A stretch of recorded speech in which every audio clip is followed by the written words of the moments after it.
Boa noite, meus irmãos, minhas irmãs. Sintam-se acolhidos. Nós vamos iniciar agora as atividades previstas para a noite. E sempre temos o hábito, para quem vem pela primeira vez, de iniciar com o Pai Nosso, que é a prece que o nosso Mestre Jesus nos ensinou. Então convidamos vocês a se sentarem confortavelmente, a se posicionarem da forma mais cômoda para vocês, e que elevem o seu pensamento a Deus, a Jesus, o nosso Mestre, Irmão Maior, agradecendo a oportunidade de todos estarmos aqui, porque sabemos que fim de ano é muito corrido para todos, há muitas atividades sociais ou profissionais envolvidas, mas todos nós decidimos estar aqui esta noite, para que possamos nos ligar a Deus, nos ligar a Jesus.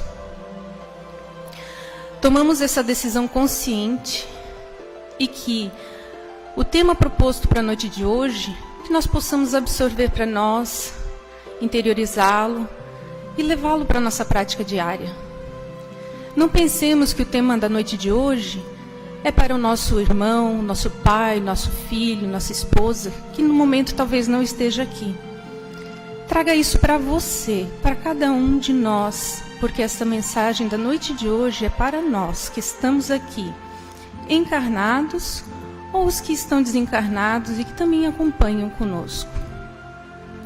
Gratos por tudo, rezemos. Pai nosso que estais nos céus, santificado seja o vosso nome. Venha a nós o vosso reino e seja feita, Senhor, a tua vontade, assim na terra como nos céus. O pão nosso de cada dia nos dai hoje. Perdoa, Senhor, as nossas dívidas, assim como perdoamos aos nossos devedores.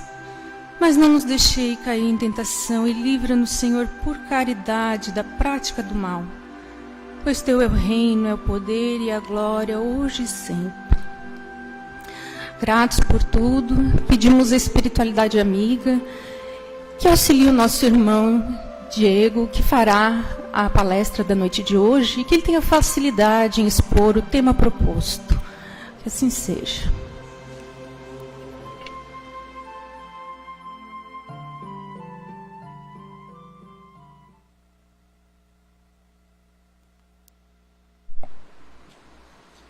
Boa noite, meus irmãos. Que a paz do Mestre Jesus possa nos envolver hoje e sempre. E falando no Mestre, no Evangelho segundo o Espiritismo, no capítulo 4, no item 5, nós vamos encontrar o diálogo de Jesus com Nicodemos. E nessa conversa, o Evangelho começa dizendo assim: Ora, entre os fariseus, havia um homem chamado Nicodemos, senador dos judeus, que veio à noite ter com Jesus e lhes disse: Mestre, sabemos que viestes da parte de Deus, para nos instruir como um doutor. Porquanto ninguém poderia fazer os milagres que fazes, se Deus não estivesse com ele.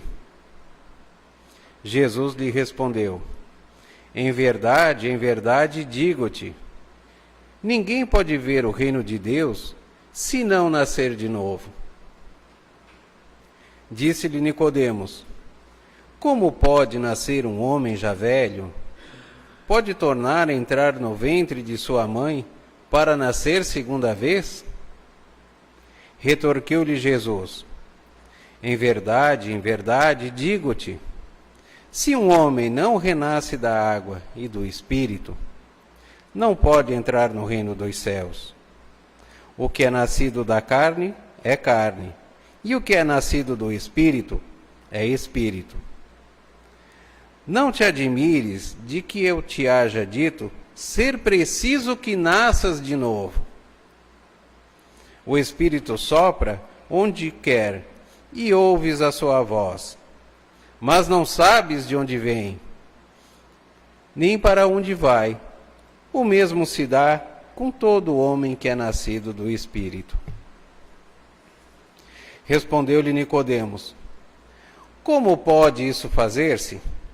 Jesus lhe observou: Pois que és mestre em Israel e ignoras estas coisas? Digo-te em verdade que não dizemos senão o que sabemos, e que não damos testemunho senão do que temos visto. Entretanto, não aceitas o nosso testemunho. Mas se não me credes quando vos falo das coisas da terra, como me crereis quando vos fale das coisas do céu? Essa passagem está em João, capítulo 3, versículos de 1 a 12. Quando nos perguntam, a partir de que momento surgiu a vida? Costuma-se responder, a união do homem e da mulher, onde se encontra o gameta masculino, o gameta feminino, o óvulo é fecundado, e aí é gerado a vida. Sob o ponto de vista físico, essa resposta está correta. Só que nessa passagem, nesse diálogo de Jesus com Nicodemos, o mestre nos deixa bem claro que nós não temos só a vida física. Tanto que ele disse, o que é nascido da carne é carne, o que é nascido do espírito é espírito. E Jesus, quando esteve entre nós, ele nos deixou uma passagem que diz, meu reino não é desse mundo. Então ele quis dizer que a vida não são esses momentos somente em que nós estamos aqui na Terra. E ele sempre nos chamou a atenção para que nós cuidássemos bastante do nosso espírito. Ele sempre nos alertou que um dia nós vamos ter que partir desse mundo e que ainda assim nós continuaremos vivos. É a vida na pátria espiritual. Há uma passagem no livro da Gênesis que diz que Deus fez o homem à sua imagem e semelhança. Só que nós sabemos que Deus é espírito. Então, quando se refere a essa passagem da Gênesis, não está se referindo a essa estrutura física, mas sim o nosso espírito, esse que é milenar, e que foi criação divina, sem intermédio nenhum, de nenhum aspecto físico conhecido aqui na Terra.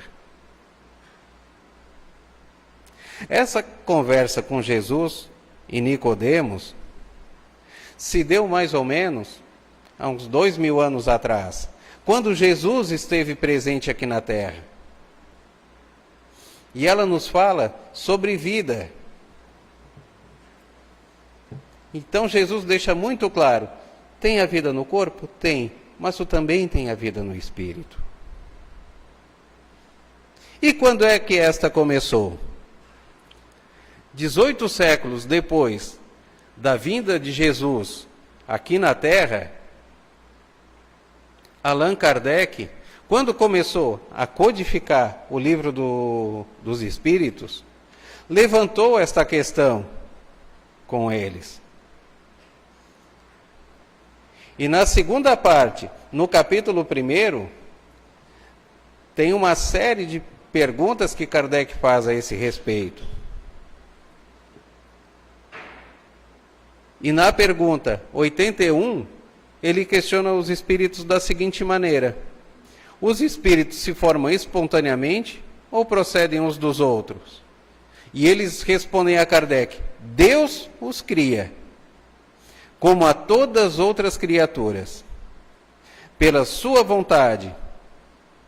Mas, repito, ainda uma vez, a origem deles é mistério. Nós não sabemos como Deus nos formou em espírito. mas nós sabemos que estamos aqui. E temos um propósito para estar aqui nesse mundo, hoje. Tem um propósito na nossa evolução, tudo o que passamos, tanto de bom quanto de ruim. Nós não viemos aqui a passeio. Nós temos uma tarefa a cumprir. E muito dessa tarefa fomos nós que escolhemos, ainda na espiritualidade, quando fomos convidados, ou então percebemos que era hora de voltar para esse planeta e dissemos: eu tenho que voltar para a Terra. Eu tenho provas a cumprir lá. E escolhemos a nossa família, aonde íamos nascer, o país que viveríamos, mais ou menos a situação financeira que teríamos que viver. E aqui estamos nós. Então, às vezes, vemos irmãos, e às vezes a gente mesmo, reclamando: por que eu não nasci rico? Por que eu tive que nascer nessa família? Por que a minha vida não é diferente? Com tanto lugar no mundo, por que eu fui cair no Brasil? Mas foi escolha nossa. Por que eu estou nesse trabalho?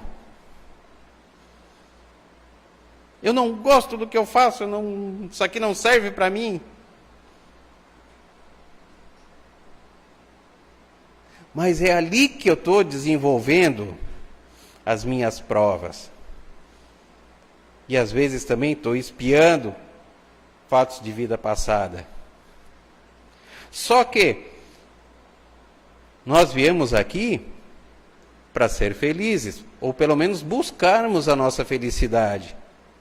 E na maioria das vezes nós nos acomodamos na situação que encontramos e vivemos reclamando. E Deus nos deu a capacidade de pensar, de trabalhar, de agir, de mudar, mesmo que a mudança seja difícil. Porque falou em mudar, dá um medo, né? Dá um frio na barriga, porque é normal do ser humano ter medo do desconhecido, de enfrentar o desconhecido. Então, muitas vezes, nós preferimos ficar reclamando na situação de conforto, mesmo que ela não seja boa. Só que aqueles que se aventuraram e trabalharam, enfrentaram as dificuldades, perseverando no bem, com fé, eles conseguiram algum progresso na vida. Isso é fato. Viver se lamentando é uma perda de tempo muito grande. Porque nós passamos período precioso da nossa vida perdendo oportunidades ímpares de viver coisas boas.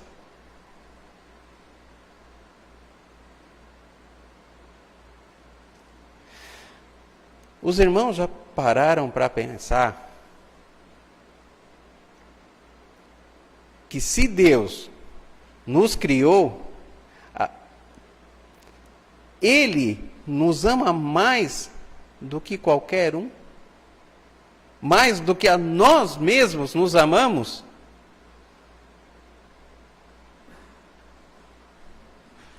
Os irmãos já pararam para pensar que hoje nós estamos encarnados aqui no planeta Terra. E para cada um encarnado, tem em média 5 a 6 esperando a vez de estar aqui no nosso lugar.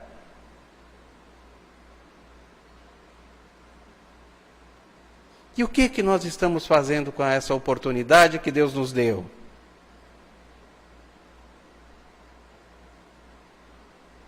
O que nós estamos fazendo para o nosso progresso, com a nossa vida. A vida, ela é um presente.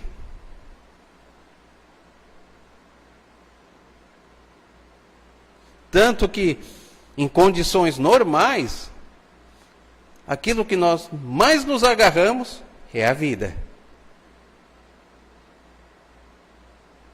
Quem visita hospitais, quem visita asilos, vai ver aqueles irmãos em estado de sofrimento, mas ali, querendo viver. Às vezes nem tem perspectiva de melhora, mas quer continuar aqui. Quer continuar aproveitando essa oportunidade que Deus nos deu. Mas e se eu falhar nessa oportunidade? Deus sabia que uma vida não ia ser suficiente para nós, porque é muita coisa para aprender. Tanto moralmente, quanto intelectualmente. E um ser humano, hoje ele vive o quê? No máximo 100 e poucos anos. Como é que vai apreender todo o conhecimento nesse período?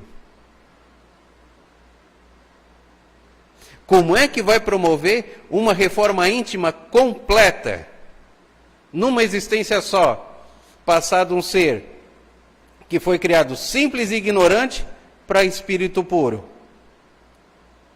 Não dá tempo, gente. E é por isso que os espíritos trouxeram para Kardec, no capítulo 4, da segunda parte, da pluralidade das existências, que é a reencarnação. Por isso que ela é necessária, para nós corrigirmos os nossos erros e aperfeiçoarmos aquilo que nós já vimos melhorando das vidas passadas. É uma continuidade.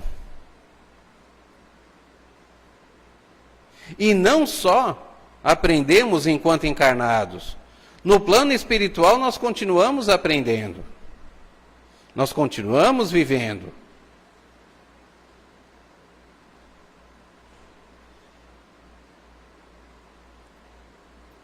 Porque a vida, ela é uma só. Ela tem um começo e ela é eterna.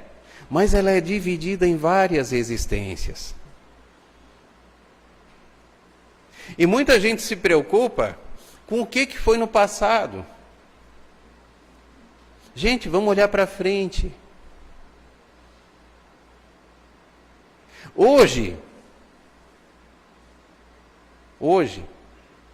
nós estamos sendo o melhor dessa vida eterna. Hoje nós somos um acumulado de experiência que vem alguns milhares de anos. E nós temos que olhar para frente, o que eu posso fazer ainda para me melhorar. Para um dia também me tornar um Cristo. O que eu posso fazer para melhorar essa existência que Deus me deu? O que eu posso fazer para ficar melhor comigo mesmo, com meu irmão e com Deus?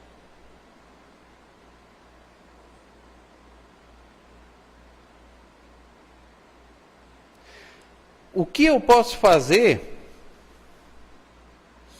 para progredir mais rápido, para quando tiver que deixar nessa vida, possa partir de forma tranquila, suave? Porque os espíritos, aqui nessa parte do livro dos Espíritos que fala sobre a reencarnação, eles nos dizem que toda partida a gente passa por um processo de adaptação. E que esse processo de adaptação lá na vida espiritual, ele depende da evolução do espírito enquanto encarnado. Só que eles também dizem que desencarnar é muito mais fácil do que reencarnar.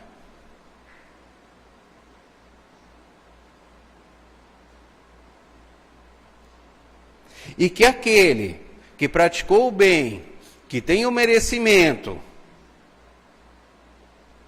na hora da passagem para o plano espiritual, ele vai ser assistido. Vai ser assistido por quem? Pela espiritualidade amiga, pelos amigos, familiares que já partiram antes dele e que estão lá esperando.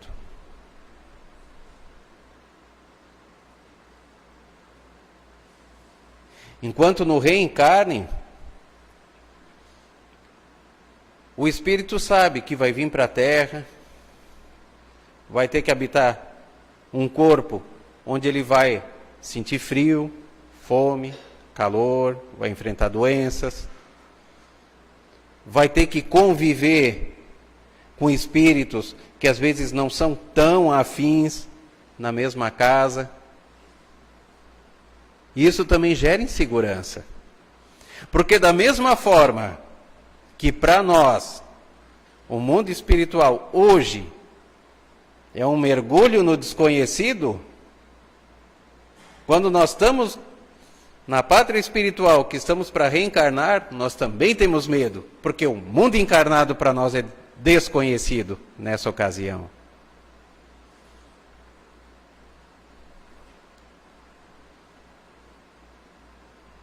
Então, meus irmãos, ao mesmo tempo que a maioria de nós batalha pela vida, ainda há irmãos que trabalham contra a vida. E aí nós podemos citar o exemplo de André Luiz, que nos conta em nosso lar que quando encarnado, ele fez bastante uso de fumo, do álcool, e isso fez com que abreviasse a passagem dele. E quando ele chegou no mundo espiritual, ele era chamado de suicida. Mas por que eu não me matei? Eu procurei todos os recursos que eu tinha para continuar vivendo. Por que me chamo de suicida? Mas tu cometesse excessos que comprometeu o teu corpo físico. E às vezes, consciente ou inconscientemente, nós também praticamos esses excessos, que vão comprometendo o nosso corpo físico, o nosso perispírito, a nossa existência de forma geral. E faz com que passemos para o plano espiritual de forma desequilibrada.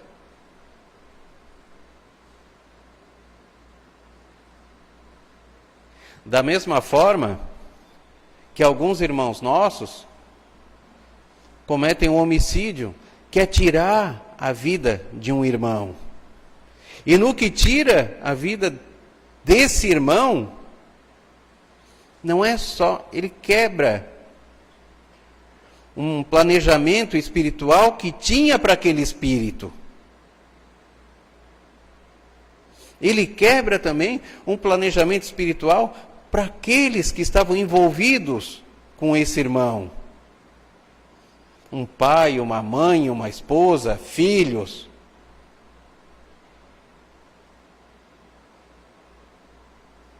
Da mesma forma, o suicida, que é aquele que atenta contra a própria vida. Lá no plano espiritual, fez um planejamento espiritual. Eu vou encarar aquela dificuldade. Vou passar, vou viver os anos que eu me comprometi.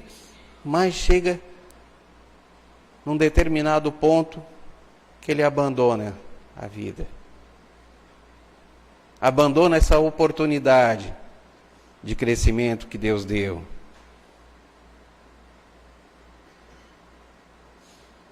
E além de não conseguir se afastar dos problemas que ele achava que iria deixar aqui, ele ainda se compromete por ter abandonado esse período de vida que ainda tinha, acumulando mais dor e sofrimento, não só para si, mas como para aqueles que ele convive.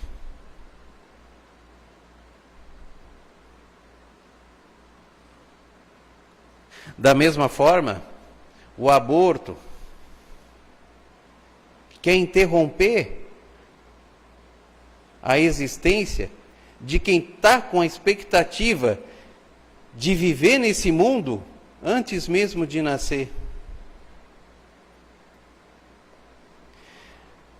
Tem um livro de Luiz Sérgio, que é Deixe-me Viver, que ele conta muitas experiências de espíritos que foram abortados.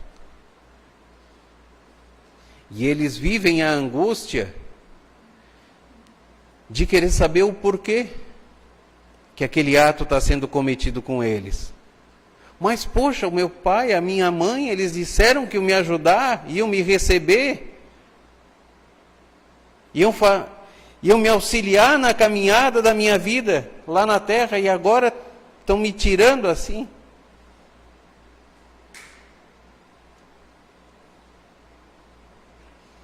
E isso gera sérios problemas, tanto para esse espírito que foi abortado, quanto para aqueles que participaram desse ato. Então, meus irmãos, só quem dá a vida é aquele que a criou, que é Deus.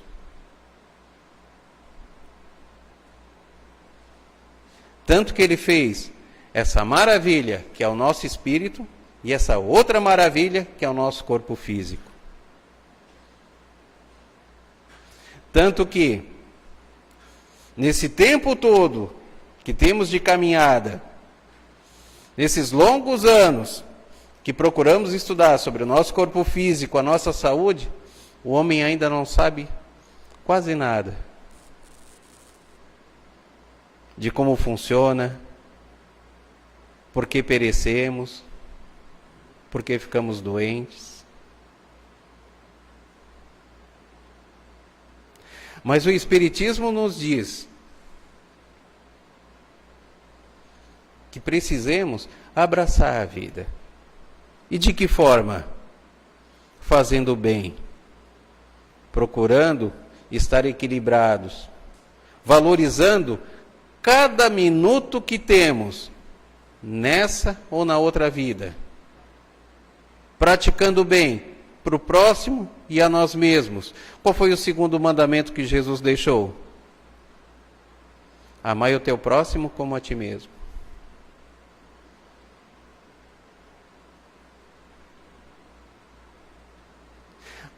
Valorizando aqueles que estão à nossa volta, valorizando cada oportunidade que temos de praticar o bem,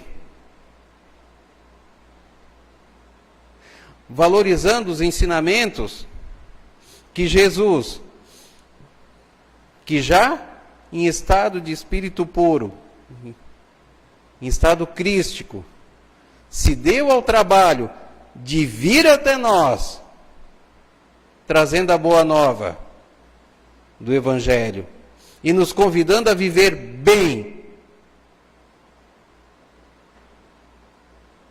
nos convidando a praticar caridade, nos convidando a nos abster de todo tipo de excesso.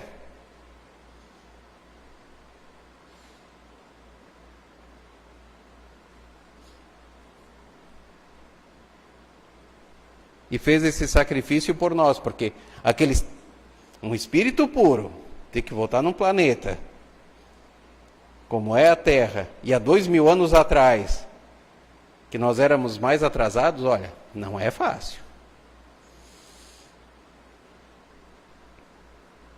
Mesmo assim ele veio.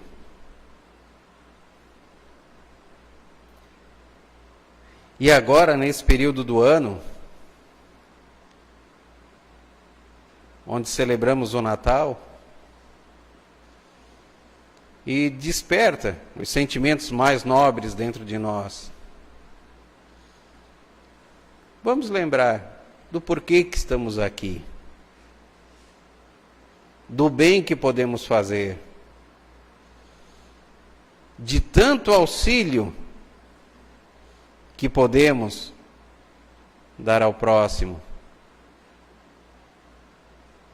E quando falamos em auxílio, não é só na parte material, mas é saber ouvir, conviver, levar uma palavra amiga, dar um abraço,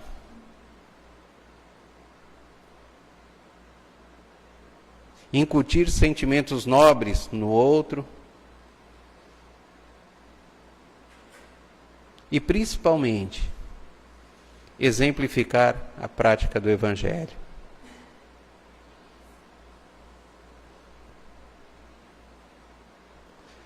O exemplo, ele vale mais do que 1000 palavras. Então vamos cultivar bons exemplos, como Jesus fez quando esteve aqui. Porque já nos diz aqui no Espiritismo, a semeadura é livre, mas a colheita é obrigatória. Vamos semear todo o bem que tiver ao nosso alcance, para podermos também colher o bem. E que a paz do Divino Mestre esteja com todos, hoje e sempre. Obrigado.